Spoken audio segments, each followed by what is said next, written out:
Today, Thermopylae is an ordinary highway between Athens and Thessaloniki. Hot sulfuric springs nearby, a small beach, tourist cafés. Nothing to hint that one of the most important battles in the history of Western civilization took place right here. Nothing except for one stone slab on a hill. 5 words carved into it. We will come back to them at the end. But before we get to that slab, we need to work through 4 puzzle questions. The first, if the Spartan king Leonidas was going there to die from the very beginning, why did Greece send troops to Thermopylae at all? Wouldn't it have been better to make an immediate stand at the Corinthian Isthmus, cutting off access to the Peloponnese?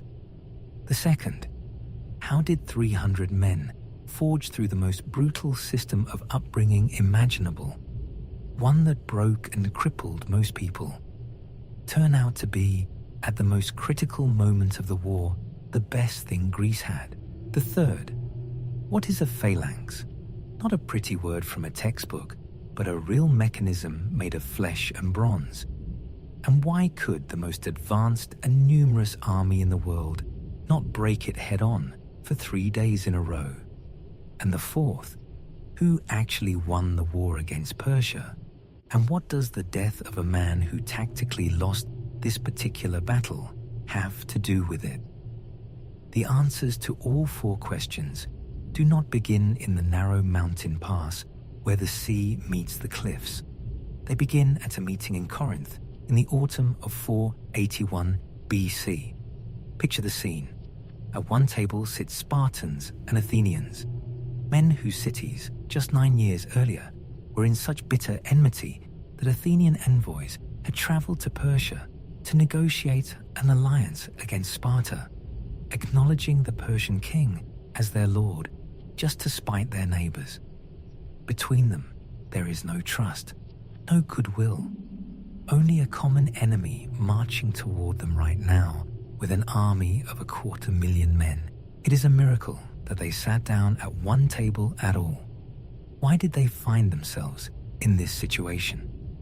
20 years before, in 499 BC, Greek cities on the coast of Asia Minor, Ionia, revolted against Persian rule. Athens sent them 20 ships in support, a trifle by imperial scale. But when the combined Greek forces captured and burned Sardis, the capital of the Persian satrapy, it was not a blow against military power.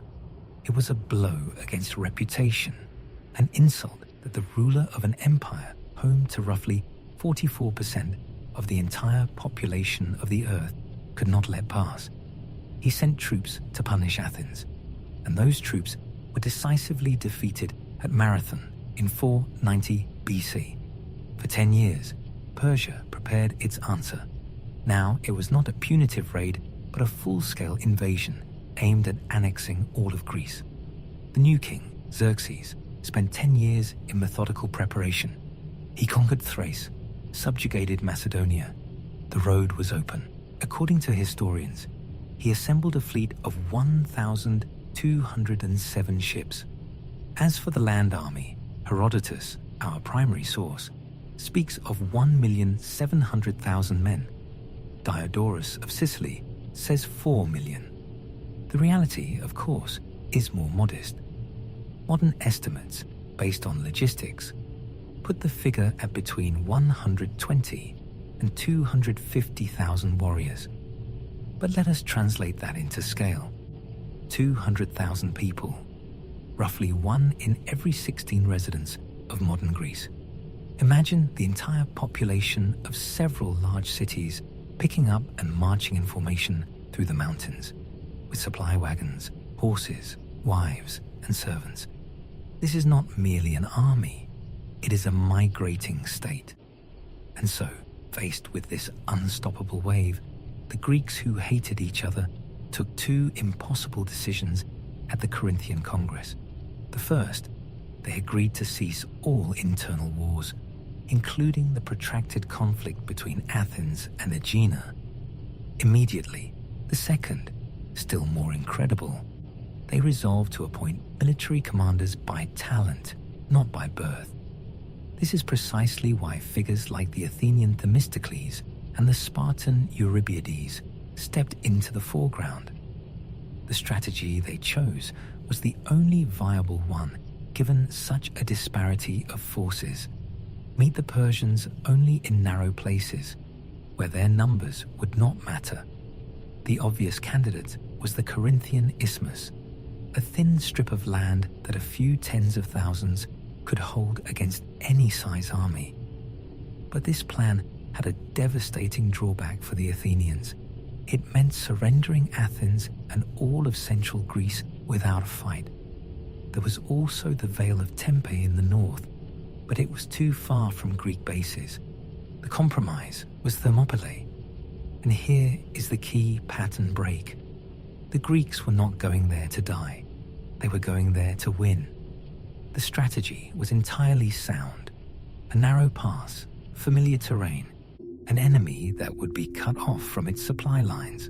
Meanwhile, Themistocles was planning a strike on the pontoon bridges Xerxes had built across the Hellespont Strait. These were the artery feeding the entire Persian invasion.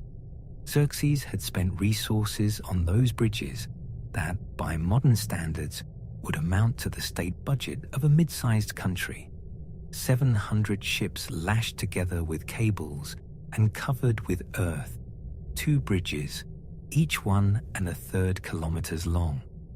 This was not merely a demonstration of engineering power. It was a demonstration of colossal vulnerability.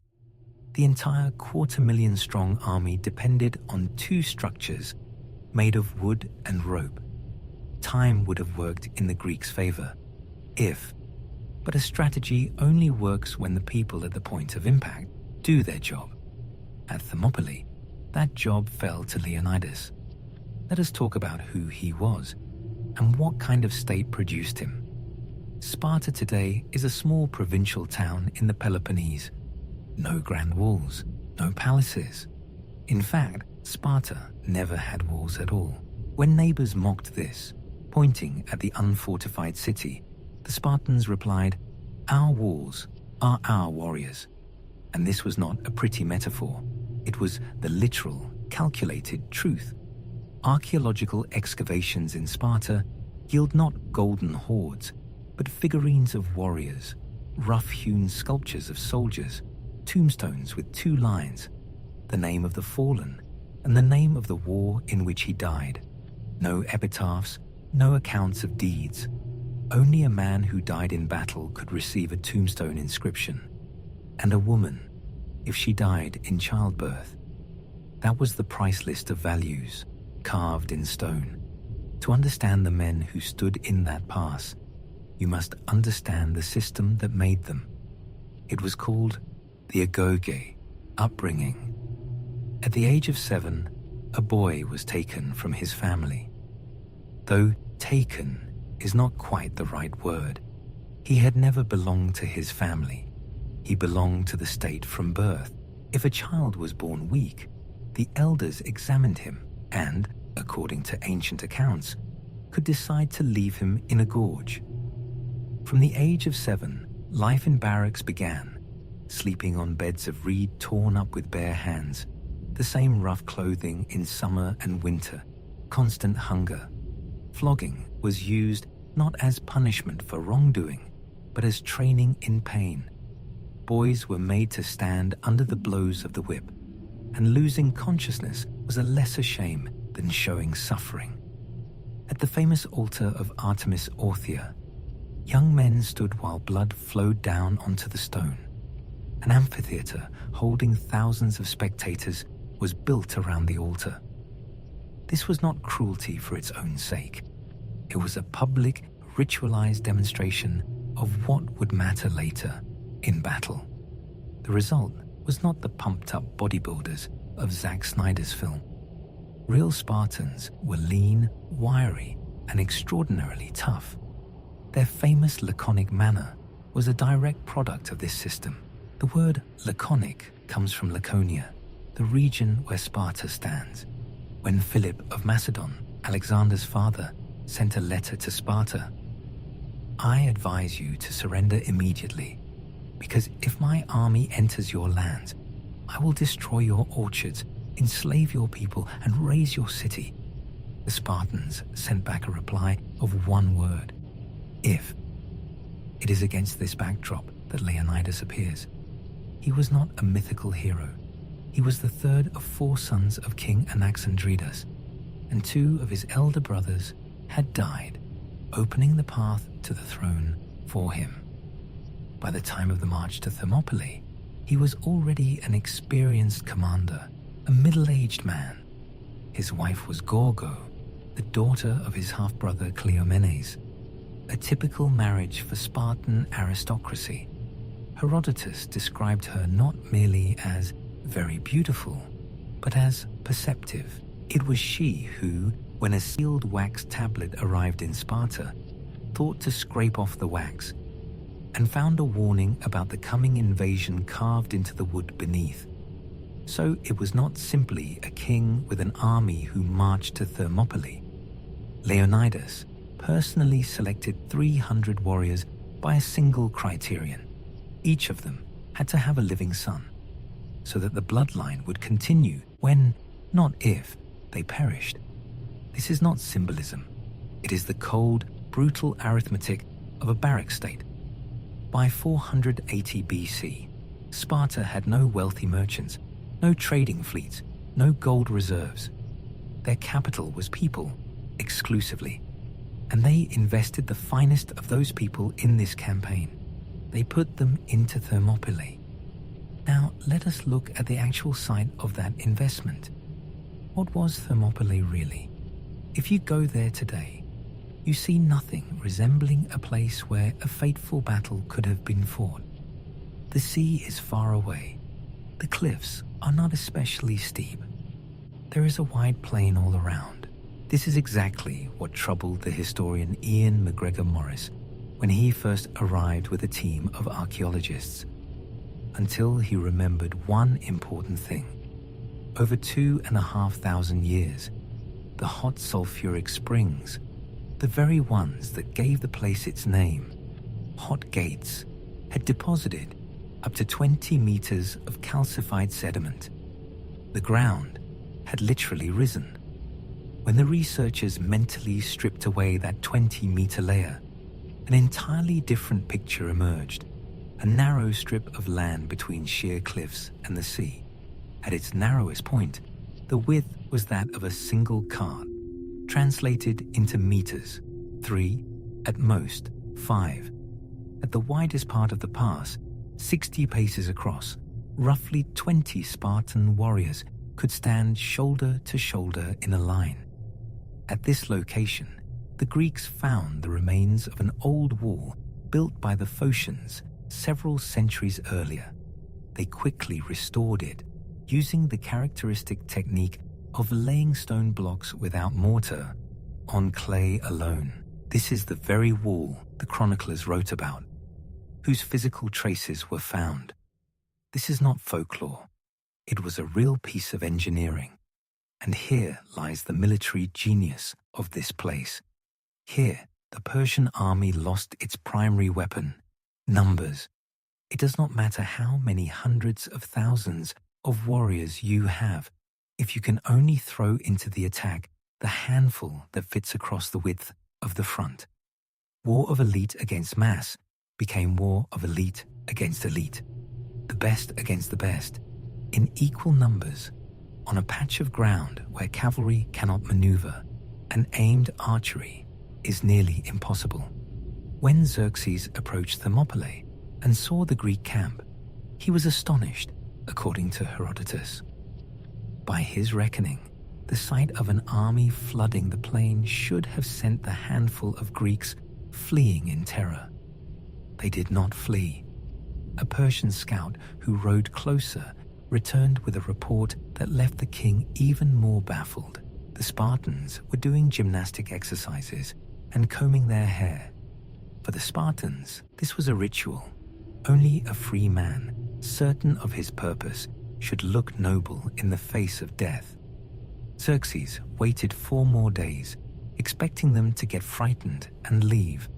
On the fifth day, enraged by their stubbornness, he gave the order to attack. The Persian army was a sea of light weapons.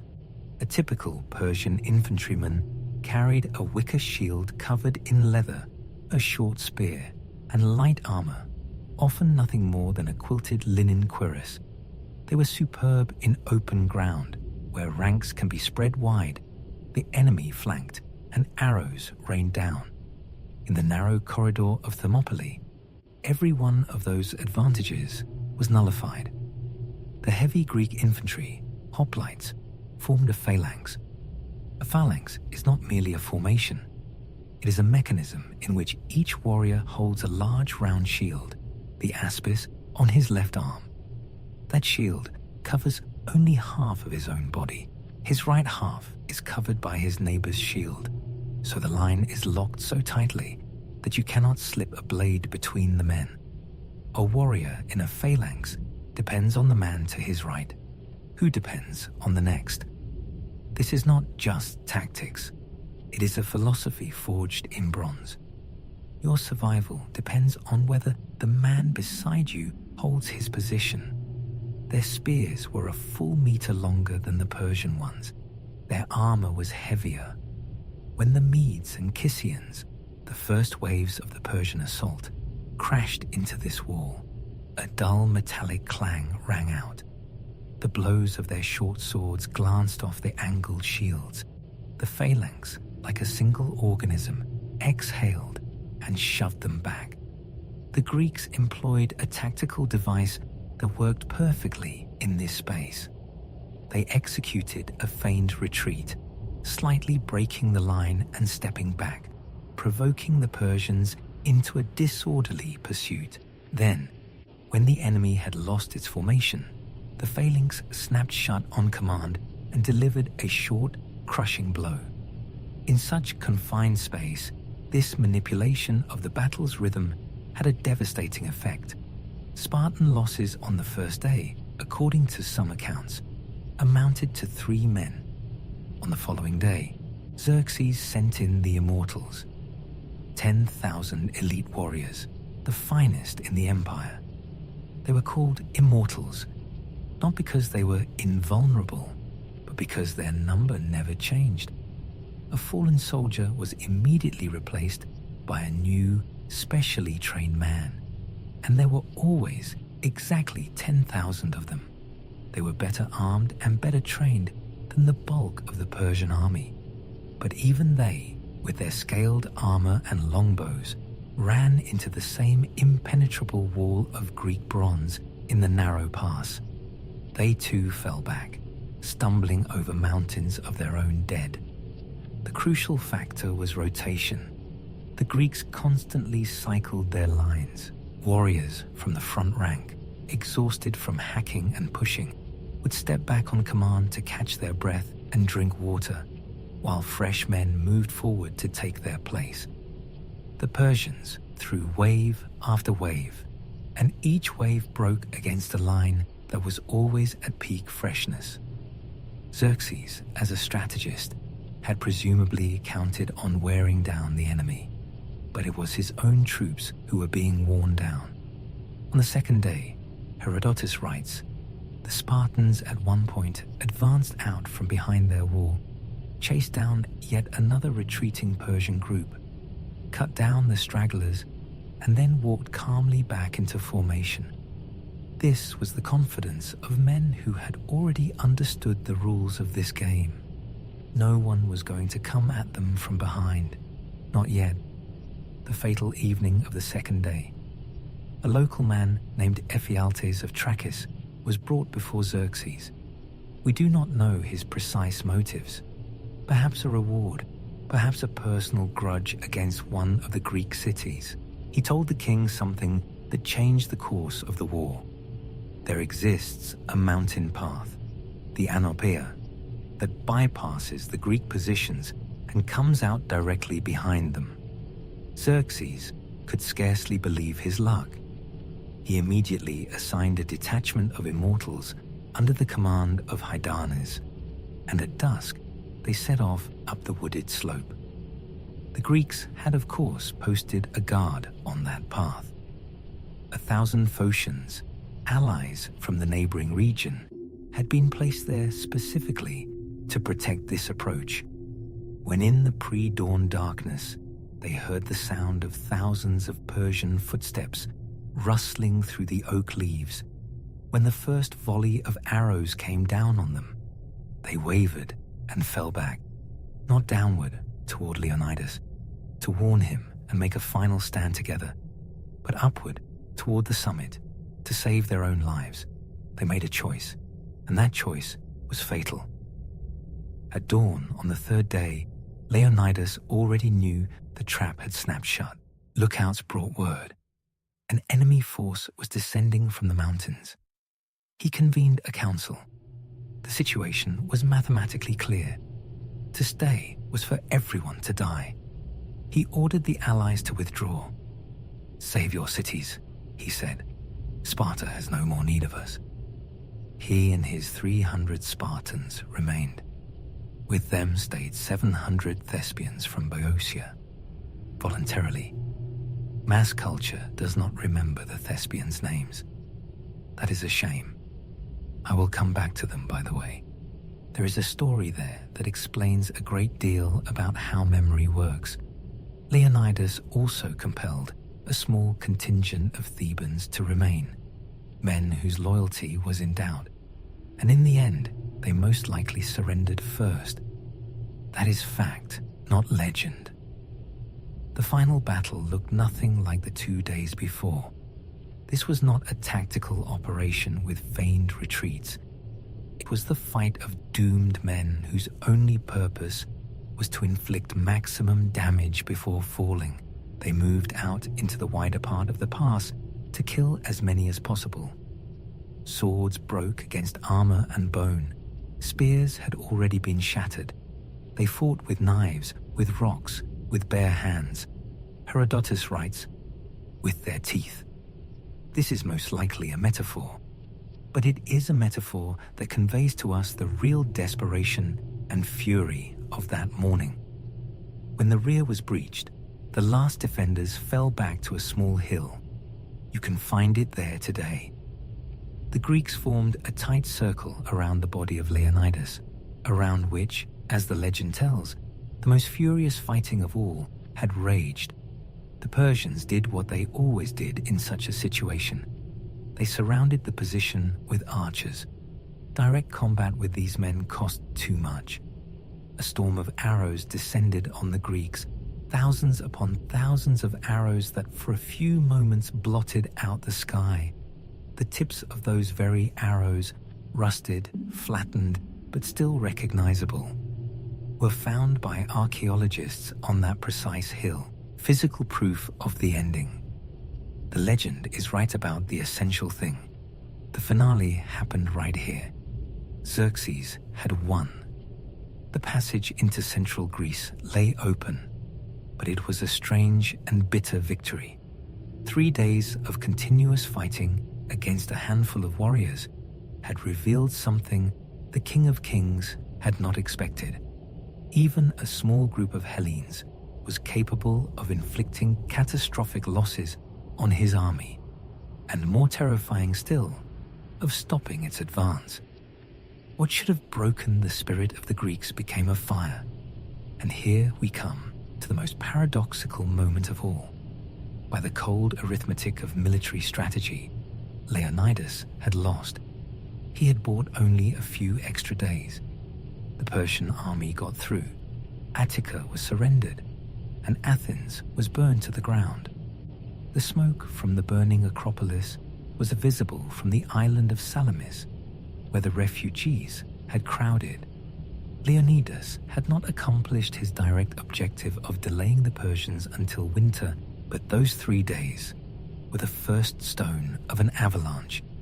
More than a month passed between the battle at Thermopylae and the decisive naval engagement at Salamis. Themistocles used that time to assemble, equip, and prepare the Greek fleet. The Athenians evacuated their city. Women, children, and the elderly were moved to Salamis, turning Athens into an empty shell that could be burned without shattering the city's will. Without that month, without the psychological shock inflicted on both Greeks and Persians by what had happened in the gorge, the invasion would have been swift and unstoppable. Before the battle at Salamis, in the narrow strait between the island and the mainland, a war council assembled. Many Peloponnesian commanders wanted to fall back to the Corinthian isthmus and abandon both Salamis and the rest of Attica. The Athenians held firm. "Our city is destroyed," they said. "We have nothing left to lose." But their most powerful argument was more devastating still. The Spartans fought to the last. "We must fight the same way." That argument broke the resistance. No one could argue against it. Leonidas had sacrificed himself. To retreat now would erase that sacrifice, make it meaningless. Thermopylae had changed the psychology of decision-making. The Greek fleet stayed in the strait and lured the fleet of Xerxes into it. Salamis became Thermopylae on water. The same narrow space, the same tactic where quality and desperation defeat quantity. Xerxes watched from a hill. He had a throne set up on the shore.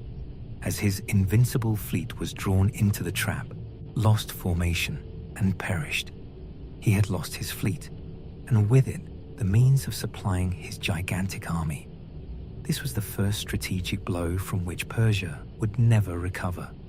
The back of the Persian invasion was finally broken a year later, in 479 BC, at Plataea. And this is where the Spartans truly saved Greece. This was no gorge. This was open ground where the Persians finally realized their advantage in cavalry and archers.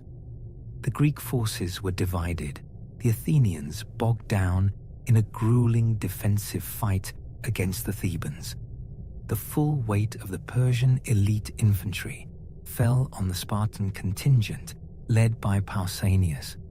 They did not break. They built the same phalanx, but not sheltered by mountains this time, in the middle of a plain where death came from every direction. In that battle, the Spartan Arimnestos killed the Persian commander Mardonius in full view of his entire guard. That was the true strategic heroism of Sparta. No gorges, no tricks, on open ground. The bitter irony of history is that after their victory, the Greeks never achieved genuine freedom. They immediately sank back into internecine warfare and ultimately fell into financial and political dependence on Persia, which skillfully played them against one another. Persian gold ruled Greek politics right up to the moment Alexander the Great crossed the Hellespont in the opposite direction. But everyone remembers Leonidas, not Pausanias, the victor at Plataea, not Themistocles, whose genius saved Greece, not Eurybiades. Leonidas, the man who lost tactically, but created a myth without which the victories at Salamis and Plataea might simply never have happened. And this is where we return to the question of what matters more, the truth of fact or the truth of myth. The facts are these: the 300 Spartans were only the personal royal guard. In total, there were around 7,000 Greeks in the pass at the outset, and roughly 1,500 to 2,000 on the final day, including those same forgotten Thespians. I promised to come back to them. 700 men from the city of Thespiae stayed to die alongside the Spartans entirely voluntarily. They knew it was the end. But their names are absent from the legend. Their city was destroyed by the Persians, and their courage was buried beneath the weight of the Spartan myth. This does not speak to the injustice of history. It speaks to how memory works. It always selects a symbol, not a complete roster of names. The Million Persians is a hyperbole that transforms defeat into an epic act. Leonidas was not obligated by Spartan law to remain. He made that choice himself, to cover the withdrawal. The battle was not a suicidal epic, but a rearguard action.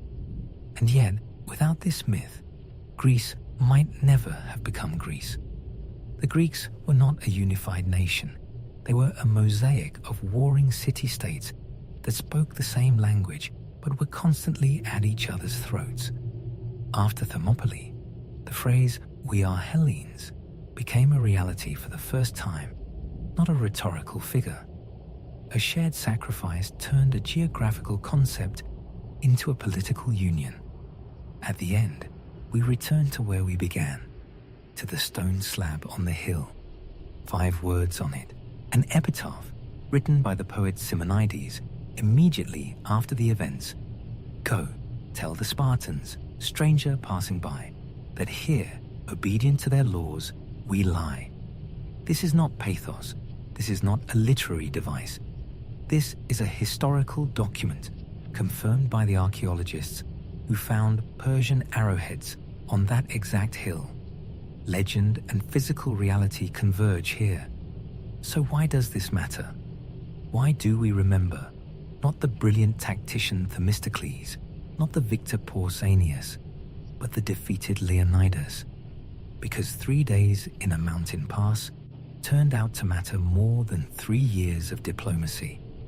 Leonidas lost the battle, but his army won the time, and the myth born from their refusal to submit to the inevitable united a nation and won the war. In a world where everything has its price, 300 warriors invested in that scrap of earth, something that has no market value. They invested meaning, and the stone slab on a quiet hill by the highway still reminds us. Sometimes, to win, you simply have to stay.